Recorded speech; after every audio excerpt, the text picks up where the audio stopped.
আমাদের মধ্যে অধিকাংশই হলো শিক্ষার্থী। আর শিক্ষার্থী বলতে পড়াশোনায় অমনোযোগিতা ও অনীহার বিষয়টি যারা এখন বেশি অনুসরণ করছে তাদের একটি বৃহৎ অংশকে বোঝায়। এই সমস্যার সমাধানের 7টি উপকারী এবং কার্যকরী টিপস হলো: নম্বর 1, নিরিবিলি স্থানে পড়তে বসা। এতে পড়ার মনোযোগ তীক্ষ্ণ হয় এবং পড়া বুঝতে অনেকটা সহজ হয়ে যায়। নম্বর 2, সকালবেলা গণিত করা। এতে গণিত বুঝতেও সহজ হয় এবং করতেও খুবই আনন্দ পায়।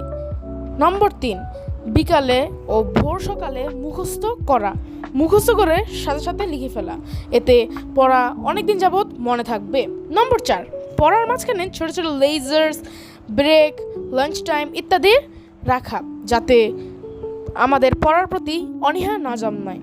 নম্বর 5, বেশিক্ষণ একটি পড়া নিয়ে বসে না থাকা, যাতে অনীহা না জন্মায়। ধন্যবাদ।